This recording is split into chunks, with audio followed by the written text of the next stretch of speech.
Hello and welcome to Get Started Fast with Avid Sibelius for Educators, presented by Avid Blogs. My name is Katie Wardrobe, and in this 8-part series, we'll look at the special education features that Sibelius offers teachers and their students. In this lesson, we'll look at how you can use the Ideas window as a digital notation scrapbook to find, save and reuse snippets of music. You may not realise that Sibelius has its own version of a loop library, similar to the ones you find in music sequencing and recording programs.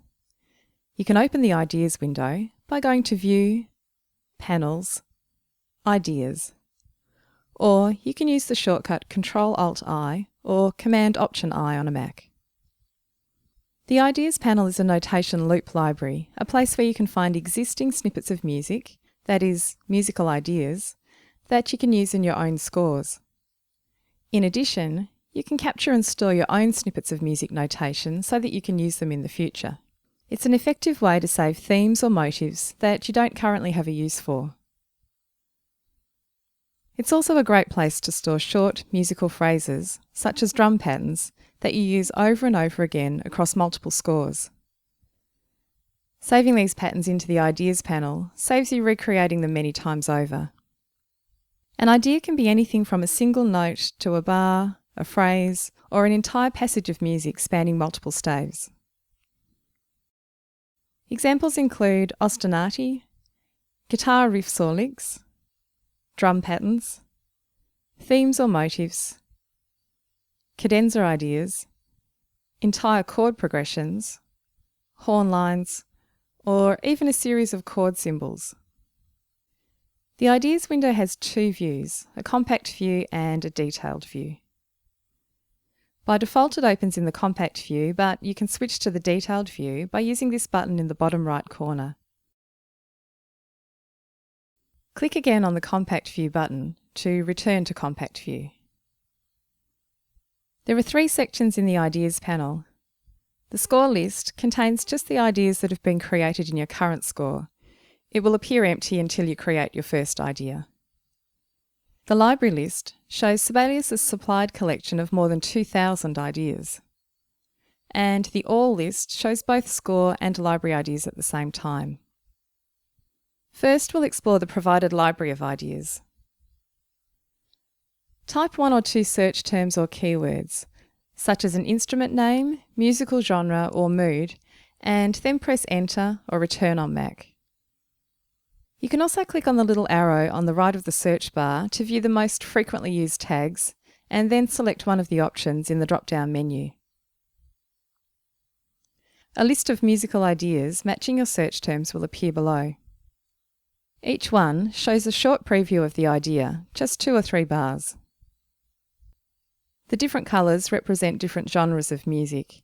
Pink is jazz, blue is pop, yellow is country, and so on. You can audition any of the ideas in the list. Just click and hold your mouse on an idea to hear it play.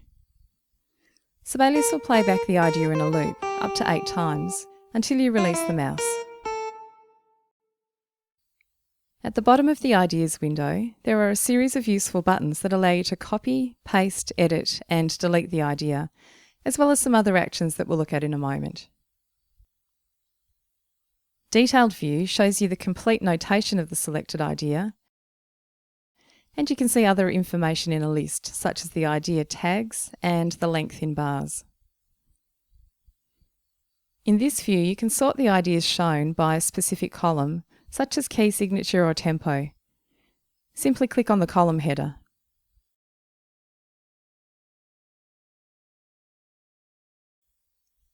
Using an idea in your score is easy. Select the idea first, then copy it using the Copy button at the bottom of the Ideas window. You can also use the shortcut Ctrl-C or Command-C on Mac. Select the destination in your score, and then use the Paste button or the shortcut Ctrl-V or Command-V to paste the idea. Sibelius does a few things when you paste ideas into your score. It adjusts the playback sound to that of the destination stave. It will conform the idea to the key of your score. It adjusts the transposition for transposing instruments, and it will paste the idea into a playable range for the destination instrument. You can override some of this behaviour in Sibelius's preferences. Go to File, Preferences, and choose Ideas. In the Pasting Ideas section, you can change the transposition and range behaviour.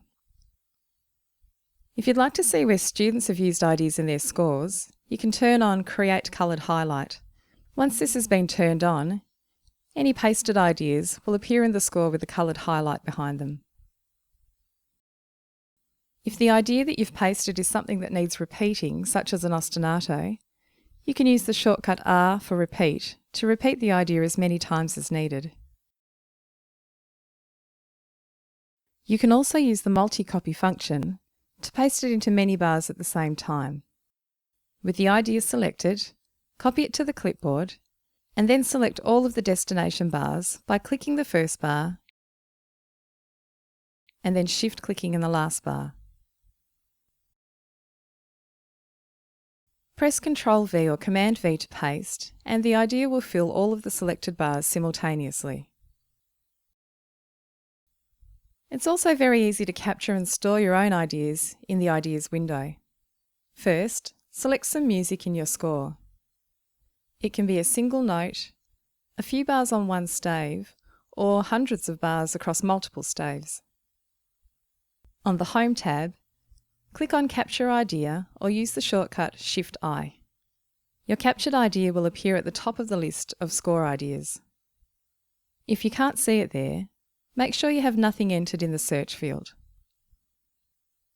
Even if you've been using the Ideas feature for some time, you might not realise that you can also capture things like expression text, such as a series of dynamics, symbols, text objects, or imported graphics with or without notes attached.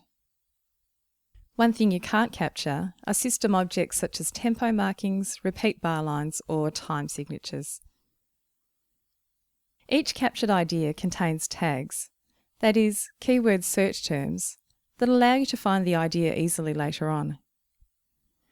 Sibelius automatically tags an idea with the key signature, the time signature, the tempo, the length of the idea in bars, the instruments used in the idea, and the date that it was created. As soon as you've captured your idea, it's advisable to edit the idea information, including the tags, to make it easier to find later on. To do that, select the idea and click the Edit Idea Info button at the bottom of the window. You can change the name of the idea at the top.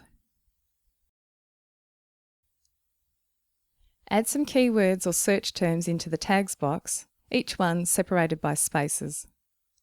Useful things to write here include descriptive words like up-tempo, sad, simple, rhythmic, melodic, jazzy, and so on. Click on the Colour button to assign a specific colour to the idea, and then click OK when you're done. Choose OK to close the Edit Idea Info window. Once an idea has been captured, you can still go back and edit the music. Select the idea, and then click the Edit button or double-click on the idea in the panel. The idea will open in its own tab or a new window. You can then edit it in the same way that you would edit any music score. Once you've finished making changes, save them and then close the idea. By default, ideas are saved just in your current score, but if you'd like to access your own ideas across all of your scores and not just the score you captured them in, you can add them to the library. To do that, select the idea and then click on the Add to Library button here. The idea will be added to the library and will appear at the top of the list. You can also add ideas from the library into the collection of score ideas. Select an idea in the library and then click on the Add to Score Ideas button.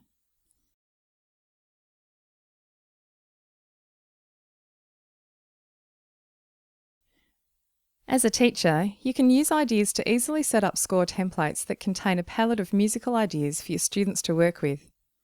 For young students, this could take the form of a beginning notation activity that combines ear training skills. Take a song that the students know, such as Twinkle Twinkle Little Star, and set up a score with the melody and accompaniment. You can then capture small snippets of the melody as ideas, which the students will later put back together in the correct order. Capture the melody ideas out of sequence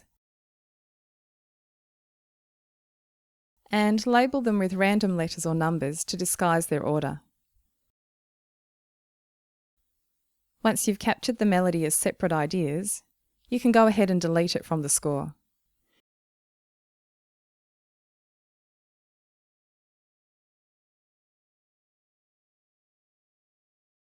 You can then distribute the score to students, ask them to open the Ideas panel, and then have them copy and paste the melodic ideas back into the score over the provided accompaniment.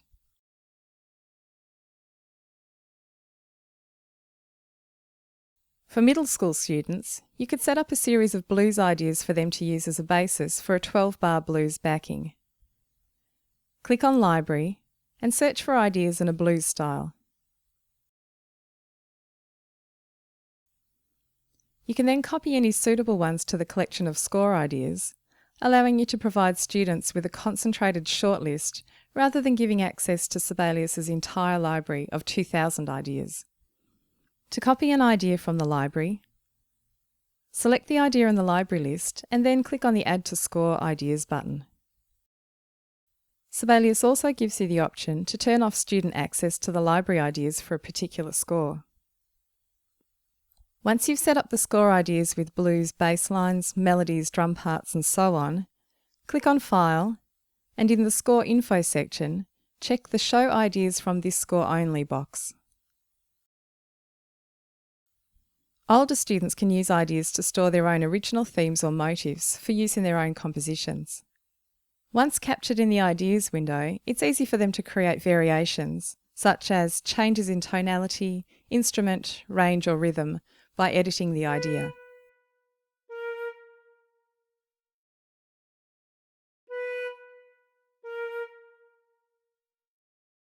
The variation can then be pasted back into the score.